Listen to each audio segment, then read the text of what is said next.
Namaskar, myself Dr. G.K. Chandro, Assistant Professor of Botany, Kalyan PG College, Bilaynagar. My topic is flowering plant description.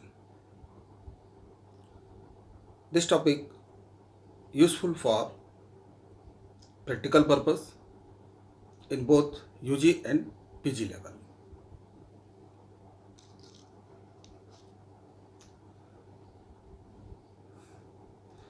The following scheme is to be used while describing and identifying a flowering plant, that is angiosperm. There are two major parts of the plant description. First, vegetative character, and second, reproductive character. In case of vegetative character, different characters we can use: habit, habitat, root, stem, and leaves. And in case of reproductive character, inflorescence, flower, calyx, corolla, androecium, gynoecium, fruit, etc. First, habit. On the basis of habit, plant may be annual, biennial, or perennial. It may be herb, shrub or undershrub, or tree. Some special habits are also seen, like epiphyte, parasite, hydrophyte, or xerophyte. So first, examine the flowering twig and determine the habit. Now, habitat: cultivated or wild, and aquatic or terrestrial. In root may be tap or adventitious. Usually, in case of dicot, root may be tap, and in case of monocot, roots adventitious. It may be branched or unbranched. Some modifications are also found. It may be aerial, as in case of orchid, nodulated, especially in leguminous plant, and tuberous in crucifery family.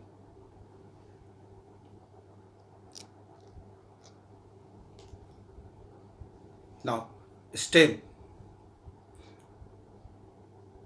First of all, we determine kind of stem on the basis of habitats. For example, the plant belongs to herb, then stem is herbaceous, and plant belongs to tree, then it is called arboreal or woody. In case of shrub, because it is an intermediate stage, here lower half of the plant body are woody in nature, whereas upper half remain herbaceous. It may be branched or unbranched, aerial or underground, as in form of rhizome.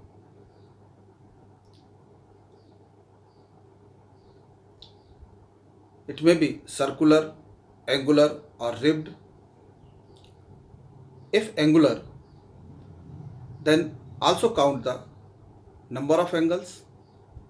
It may be triangular, as in cypressi, quadrangular in Labiatae, Acanthaceae, Verbenaceae, or pentangular in Cucurbitaceae.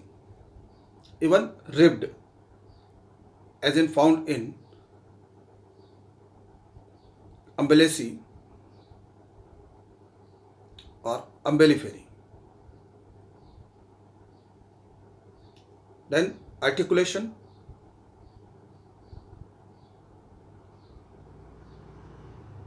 stem may be differentiated into node and internode. When it differentiated, then it is called jointed or articulated, and there is no demarcation between node and internode, then it is called unjointed. On the basis of internal appearance, it may be solid or hollow. Now, surface may be hairy, spiny, or waxy, as we seen. Some modification are also found. It may be as in form of thorn, tendril, or cladode.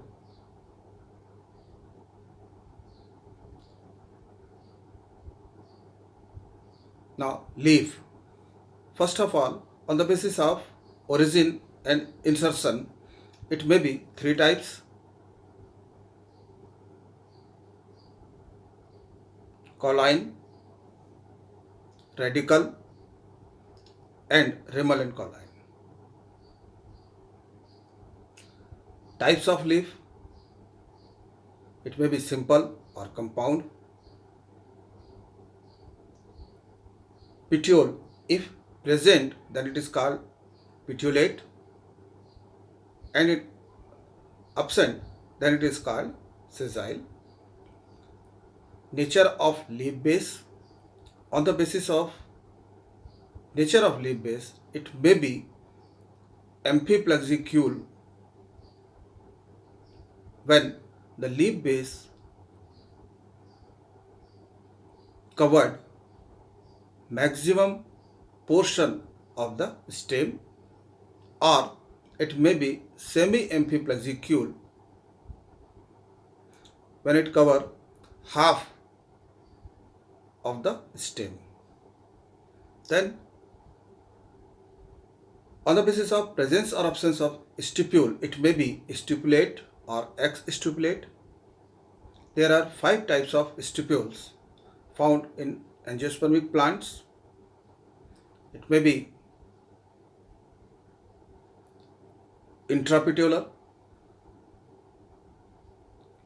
situated between main axis and the leaf petiole; interpetiolar, situated between two leaf petiole; adnate, when two lateral stipule fuse with petiole, as found in rose plant;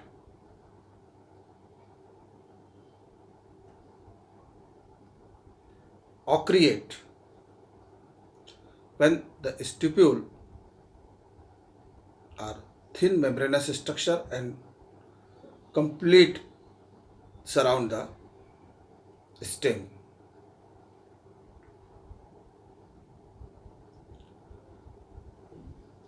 Arrangement of leaf may be alternate, opposite. In case of opposite, it may be superimposed or opposite decussate, whorl, spiral.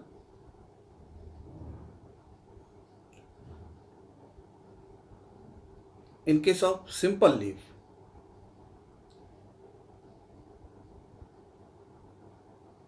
we examine shape of lamina, margin of lamina, and apex of lamina. But in case of compound leaf, we count rachis, and on the basis of rachis, it may be unipinnate, bipinnate, or multipinnate in pinnate compound leaf, whereas in palmate compound leaf, it may be on the basis of number of leaflet, it may be unifoliate, bifoliate, trifoliate, or more. Now, the surface of leaf may be rough, spiny, hairy, waxy, or tomentose. Then venation of leaf.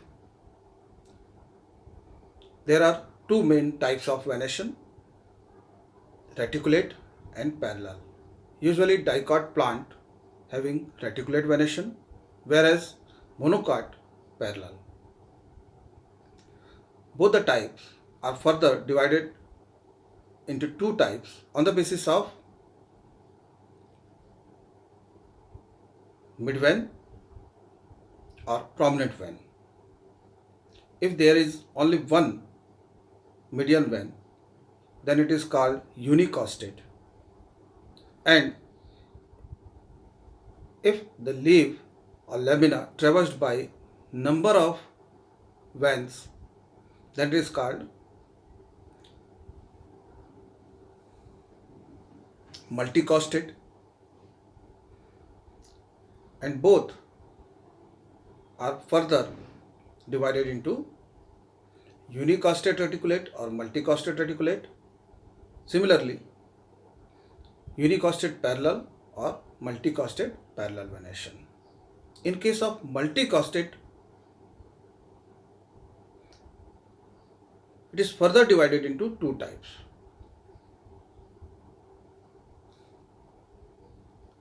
When all the veins are meet again at its apex, then it is called convergent type. And when all the veins diverse from each other, then it is called divergent type.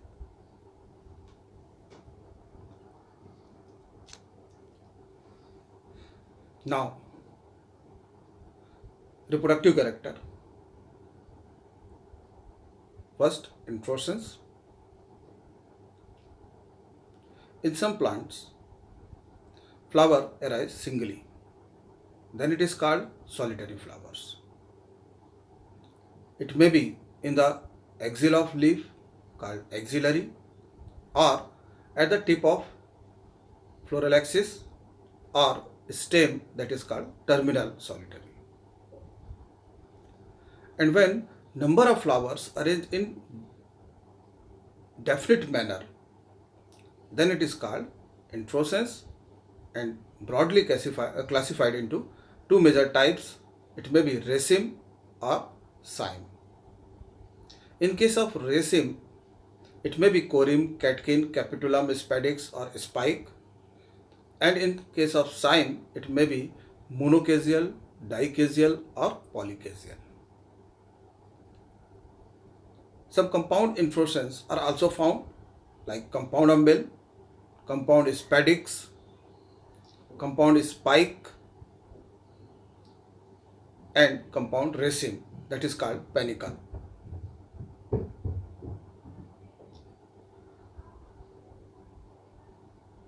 There are special type of inflorescence are also found, cythium, as in case of Euphorbia species, verticillester in case of Ocimum plant, and Hypanthodium in case of Anjeer plant, Ficus species. Now, flower.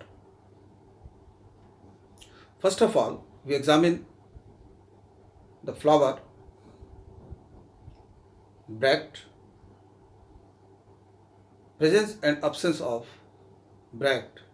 Flower may be bracteate or abracteate. Then on the basis of pedicel, it may be pedicellate or sessile. If both the sex organ are present, as in form of stamen and carpel, then it is called complete.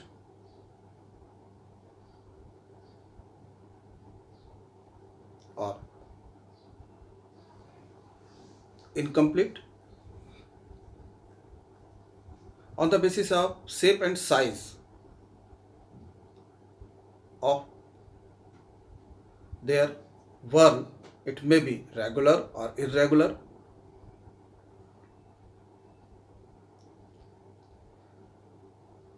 On the basis of sexuality, it may be unisexual or bisexual. It may also known as hermaphrodite. Symmetry may be actinomorphic or zygomorphic. When the flower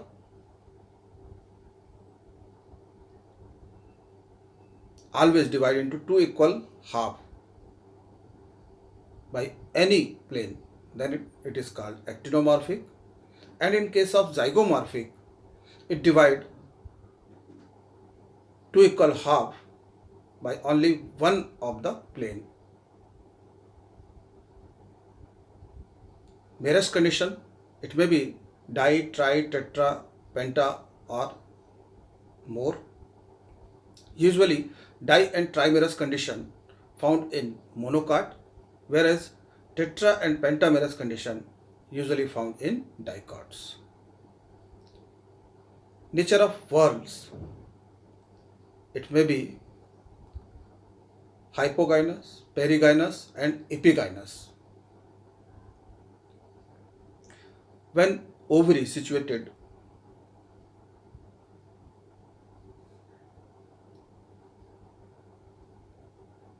superior in position in respect to other whorl, then it is called hypogynous. Inferior in position, then it is called epigynous. And parallel to other whorls, then it is called perigynous.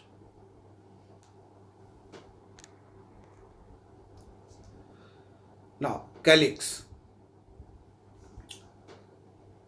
First of all, we count number of units, which vary from 1 to 5 or more.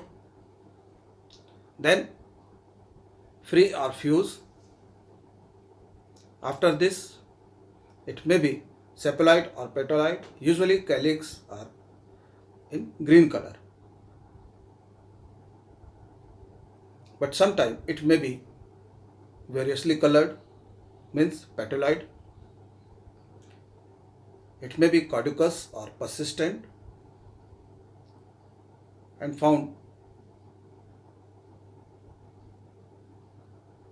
in various shape and size.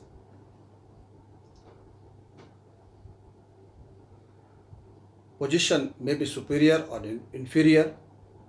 And the estivation. There are 5 types of estivation are found. Valvate, when there is no overlapping between units. Twisted, in case of twisting, each unit, one arm towards outer side and other arm towards inside. It may be clock or anti-clockwise. Then imbricate. Imbricate, when out of 3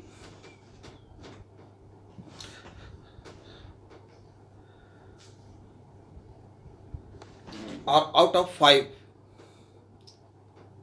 one is completely outside and one is completely inside, and rest overlapping in condition, then it is called imbricate. It may be ascending or descending on the basis of innermost and smallest sepal.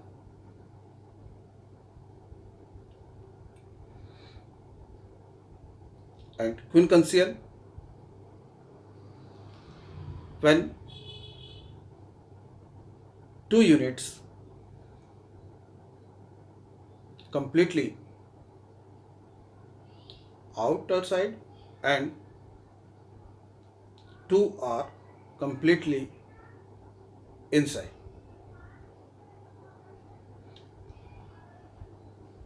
Then it is called quincunxial. Now, corolla, number of units 1 to 5 petals or more, free or fuse. When it free, then it is called polypetalous, and if fuse, then it is called gamopetalous, mostly petalite, but sometimes it may be sapollite. Variously in shape, color, and nature of incision. It may be salver shaped, crucifer type, papilionaceous, personate, bilabiate, ligulate, tubular, etc.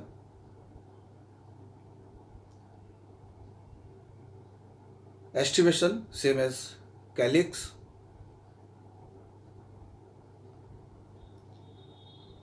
When there is no differentiation between calyx and corolla, then it is called perianth.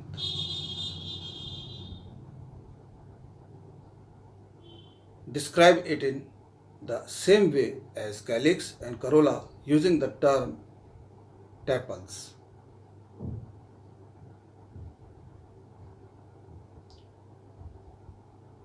Perianth usually found in monoclamidae and monocot.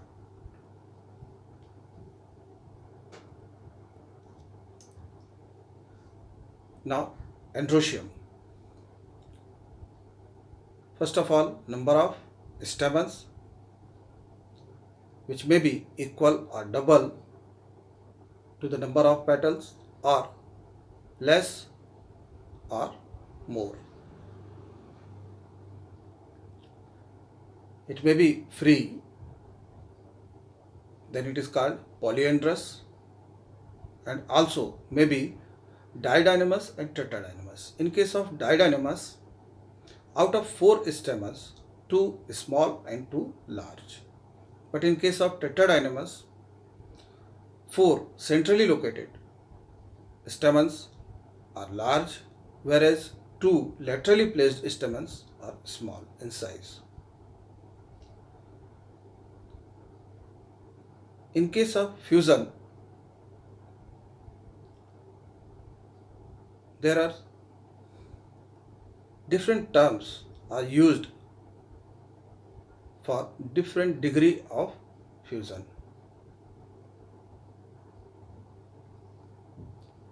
In case of Adelphus, all the filaments of a flower united, but lobes are free, then it is called Adelphus. And number of group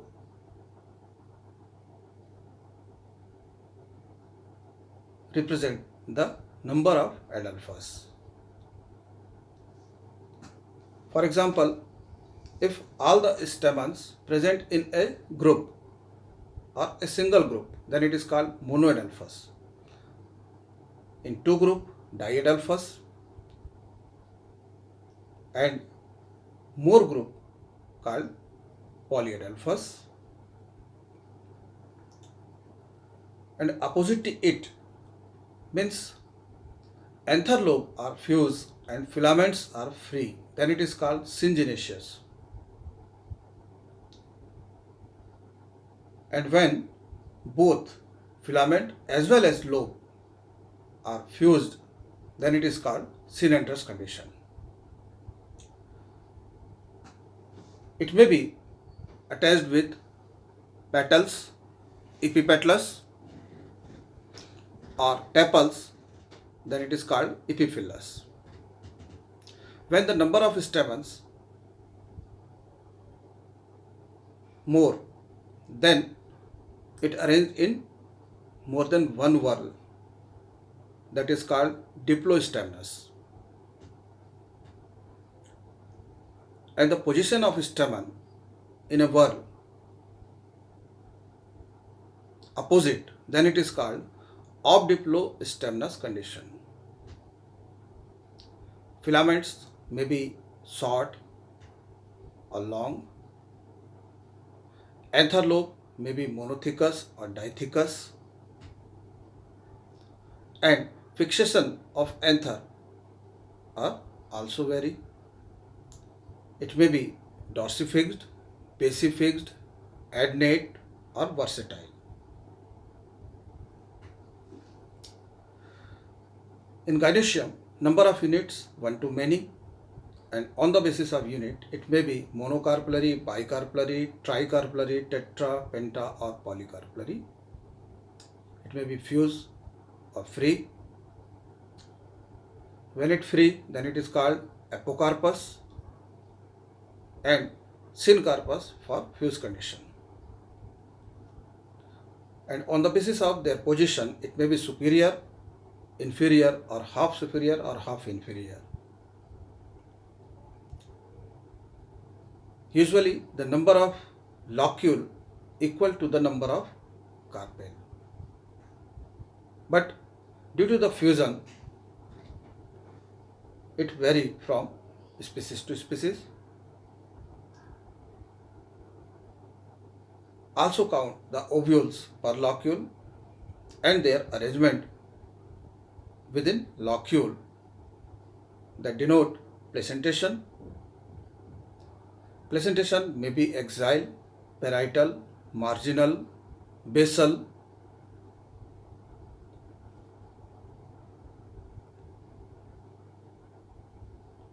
Some special features are also found, like obliquely placed ovaries in case of Solanaceae. Then style. There are three types of style are found. Terminal, when it arises from top of the ovary. Lateral, when it arises side of the ovary. And gynobasic, when the base of style embedded within top of the ovary. Their number, usually the number of style as much as the number of carpel, but sometimes it may be united. Stigma may be simple, lobed or cap-like.